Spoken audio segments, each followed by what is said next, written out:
Friday it was raining hard, and we thought that the rain was just gonna rain and flood a little bit, and we could stay inside because I had prepared myself. I had bought water, food, and stuff for my family, so we can stay in. And like any other storm, maybe I knew we would lose lights, but I didn't know that we was gonna get all that water. So Friday it was raining hard, but it didn't flood, so we was like, it's gonna be okay.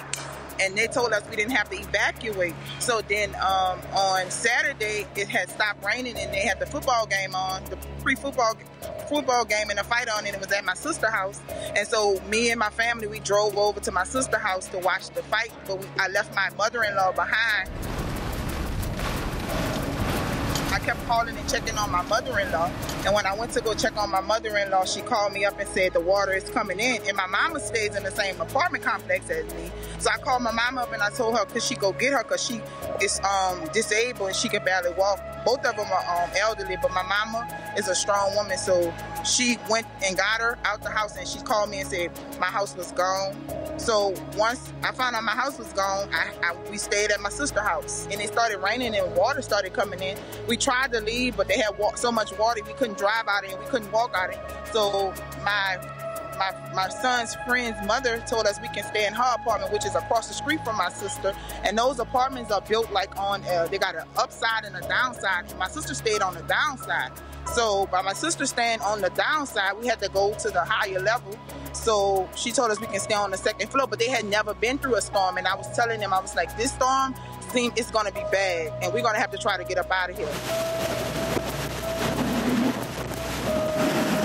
And then later on that night, the water started coming up, and then that's when the neighbors came in and was like, can we come over here with y'all? We don't want to die. And I was like, come on. And it was like 5 different families, and we all bundled on the second floor of the apartment. And they had a little small picture window, and in that small picture window, I had to take a dumbbell weight, and bust the window and take some wire cutters to take the hinges off the window, because some of the men were kind of big, and I wanted to make sure they could get out.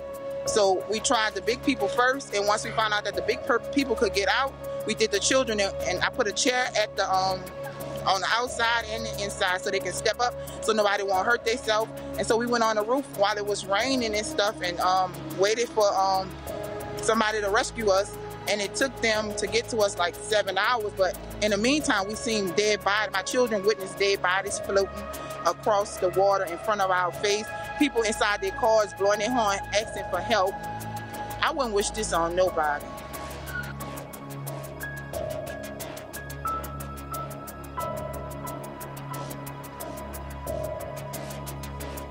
The difference between these two storms is Katrina, water rose fast and it was calm.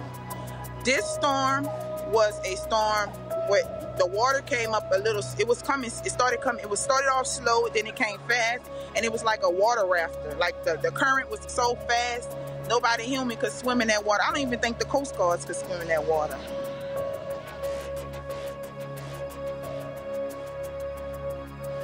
I don't have no words. Right now, I'm just really, I'm trying to take it one day at a time, because it is really hard starting over, especially not knowing what's next. And I'm in a convention center, as you can see behind me, laying on a cot when I wish I was in a nice warm bed with a hot meal with my babies and my husband and my family. I want to bring awareness to anybody that's out there that's going through something. If I could get through 2 storms, you can get through anything.